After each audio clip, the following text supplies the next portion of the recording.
Hi hello friends, welcome to Ganvi's blog. ಇವತ್ತಿನ ನನ್ನ ಬ್ಲಾಗಲ್ಲಿ ಚಕ್ಲಿ ಮಾಡ್ತಿದ್ದೀನಿ. ಬನ್ನಿ ಚಕ್ಲಿ ಮಾಡೋದಕ್ಕೆ ಯಾವ್ಯಾವ ಪದಾರ್ಥಗಳು ಬೇಕಾಗುತ್ತೆ ಅಂತ ನೋಡೋಣ. ನಾನಿಲ್ಲಿ 1 kgಯಷ್ಟು ಅಕ್ಕಿ ಹಿಟ್ಟನ್ನು ತೊಗೊಂಡಿದ್ದೀನಿ. ಈಗ ಇದಕ್ಕೆ ಉದ್ದಿನ ಬೇಳೆ ಹಿಟ್ಟನ್ನು ಸೇರಿಸ್ತಿದ್ದೀನಿ. ಇದು 100 ಗ್ರಾಮ್ ಅಷ್ಟಿರುತ್ತೆ. ಈಗ ಇದಕ್ಕೆ ಒಂಕಾಳು, ರುಚಿಗೆ ತಕ್ಕಷ್ಟು ಉಪ್ಪು,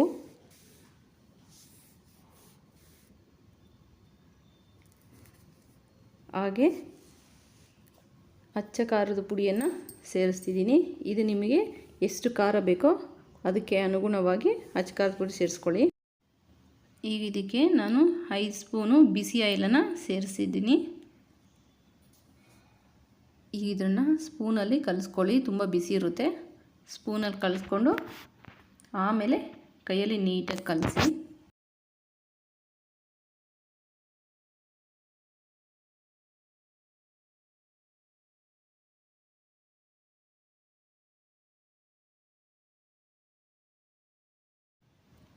ನೋಡಿ, ಈಗ ನಾನು ಕೈಯಲ್ಲಿ ಕಲಿಸ್ತಿದ್ದೀನಿ. ಈ ಅದಕ್ಕೆ ಬಂದರೆ ಸಾಕು. ಈಗ ಇದಕ್ಕೆ ಸ್ವಲ್ಪ ನೀರು ಹಾಕ್ಕೊಂಡು ಚೆನ್ನಾಗಿ ಕಲಿಸ್ಕೊಳ್ಳಿ. ಇದು ತುಂಬ ಗಟ್ಟಿನೂ ಇರಬಾರ್ದು, ತುಂಬ ತೆಳುವಾಗೂ ಇರಬಾರ್ದು.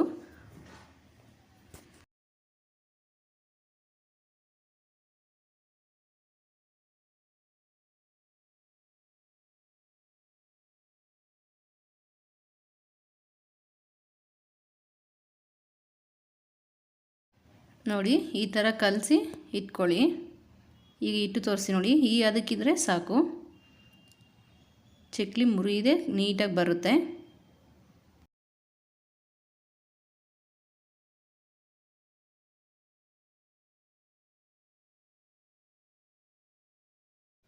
ಈಗ ಇದು ರೆಡಿ ಆಗಿದೆ.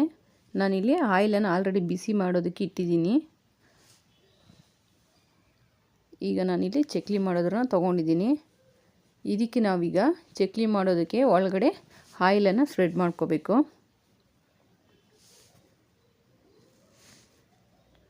ನೋಡಿ, ನಾನಿಲ್ಲಿ ಚಿಕ್ಕದಾಗಿ ಪೇಪರನ್ನು ಕಟ್ ಮಾಡಿ ಇಟ್ಕೊಂಡಿದ್ದೀನಿ. ಇದನ್ನು ನಾವು ಆಯಿಲ್ಗೆ ಹಾಕಬೇಕಾದ್ರೆ ತೆಗಿಬೇಕಾದ್ರೆ ಈಸಿಯಾಗಿರುತ್ತೆ ಅಂತ ನಾನು ಚಿಕ್ಕ ಪೇಪರನ್ನು ಕಟ್ ಮಾಡಿ ಇಟ್ಕೊಂಡಿದ್ದೀನಿ.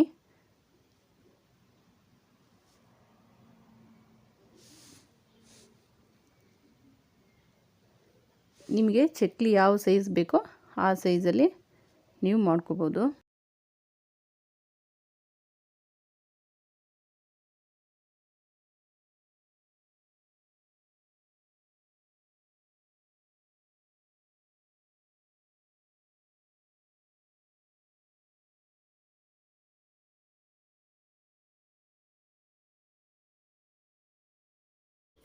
ಈಗ ನಾವು ಇದನ್ನು ಆಯಿಲ್ ಬಿಸಿಯಾಗಿದೆ, ಆಯಿಲಲ್ಲಿ ಫ್ರೈ ಆಗೋದಕ್ಕೆ ಬಿಡೋಣ.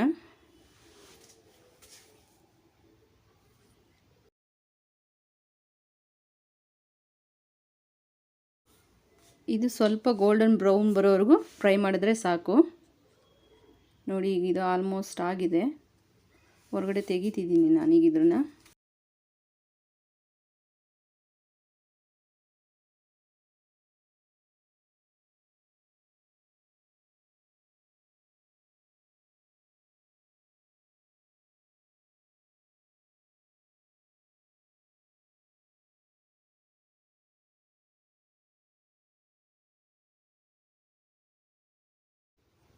ನೋಡಿ, ಚಕ್ಲಿ ಎಷ್ಟು ಚೆನ್ನಾಗಿ ಬಂದಿದೆ ಅಂತ. ನೀವು ಒಂದ್ಸಲ ಮನೇಲಿ ಟ್ರೈ ಮಾಡಿ ನೋಡಿ. ನೋಡಿ, ಇಲ್ಲಿ ತೋರಿಸಿನಿ ಎಷ್ಟು ಕ್ರಿಸ್ಪಿಯಾಗಿ ಬಂದಿದೆ ಅಂತ. Thank you for watching video. Please share and subscribe. Thank you.